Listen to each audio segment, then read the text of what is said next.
I'm back.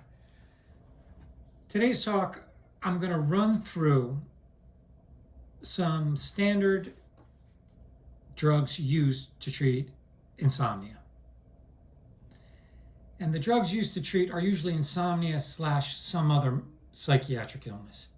But the focus of today's lecture will be on supplements that you could buy online, Amazon.com, and get yourself to sleep. A quick rundown, because I'm sure people, just for the sake of completeness and just giving you some sense of where you are as a viewer in terms of taking these drugs. Because people who've had sleep problems have tried things. The most common thing they've tried, benzodiazepines. These drugs are not my go-to drug because they're habit forming, they have withdrawal syndromes, they have long-term effects on your memory, concentration, possibly increasing your chances of dementia.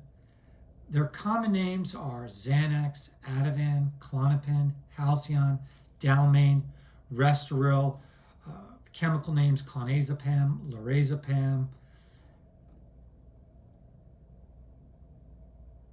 alprazolam.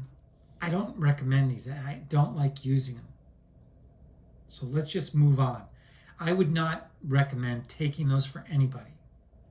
The next class would be the Z drugs, the non-sedative hypnotic drugs, which work similar to benzodiazepines, but I would say they're less habit forming, but they still cause problems. Common names, ambien. Remember sleepwalking or dialing and calling people when you're asleep. Sonata, which is Zalplan, and Lunesta, azopiclone. Remember these drugs? I'm not a fan. Tolerance develops. They could be habit forming. They mix with alcohol. They have weird, they can make you do weird things after you take them. Call people, like I think Roseanne Barr did that and got fired, said some weird stuff. And people do weird things on Ambien, especially women. There's a black box warning for women. They can't take the higher doses of 10 milligrams of zolpidem. So I don't like these drugs. And then they cause rebound insomnia. I'm going to keep moving. The melatonin drugs, rozerem, very expensive. Resmelton, and there's another one, tasmelton, holtioz. I don't like messing with that melatonin system. I don't like using melatonin. Even though melatonin is over the counter, I don't like using it. Melatonin, just remember, that's a hormone. And why would you mess with the body's hormone system for sleep when you don't have to? You're asking for more trouble than it's worth. The other ones, there's a system called the orexin system, which keeps you awake and you block it. I don't know if people, these drugs are very expensive. I don't use them. They don't work that great. Belsomra, dayvigo, what was the other one? Daridexarant. So suvorexant, daridexarant, and lemorexarant. They're orexin drugs. I don't use them. The antidepressants, remember Remeron, mirtazepine, or doxepin. These are really old. Drugs I'm talking about are 20 years old. Mirtazepine, remember that one? Silnor or doxepin. Don't use it. The antipsychotics, seroquel, quetiapine. You have a host of problems. Weight gain, tardive dyskinesia, a tic that develops. Let's keep away from those.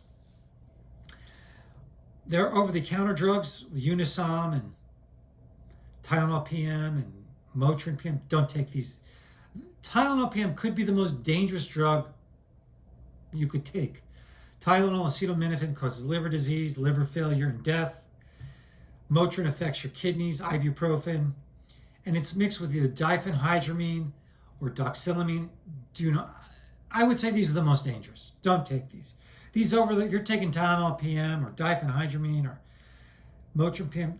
These, for reasons of dry mouth, blurred vision, constipation, urinary retention, mental slowing, memory problems, predisposes you to dementia. Don't take.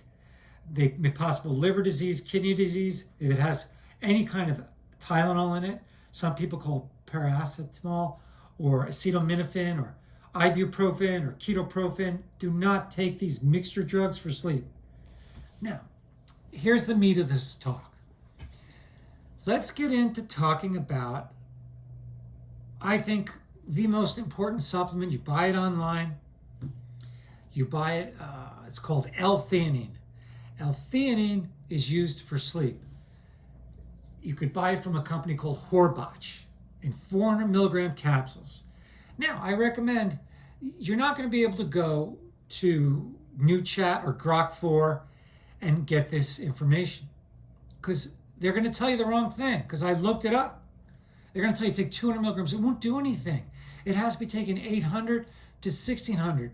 It is a food product. It's extracted from green tea. So start with 800 to 400 milligram capsules.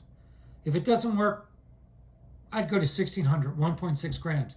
It's a food product. Don't compare it with drugs. It is not a drug. It's a food product. It comes from green tea. It's an extract. Within 1 hour of taking this, you should go to sleep. Now, if it doesn't go to sleep, we do something that gives you a partial response. We add a drug called stacking.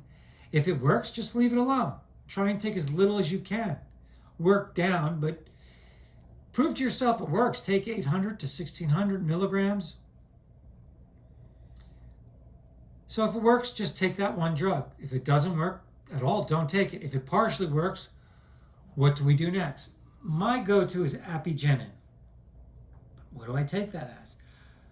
That's from chamomile tea extract. I take 50 milligrams, but I take it all the way up to 200. It comes in 50 or 100 milligram capsules. Don't be alarmed when it says take one. You could take up to 4 of these. This is just chamomile extract. So if you get a partial response with L-Theanine, I go to Apigenin. Try and work that up.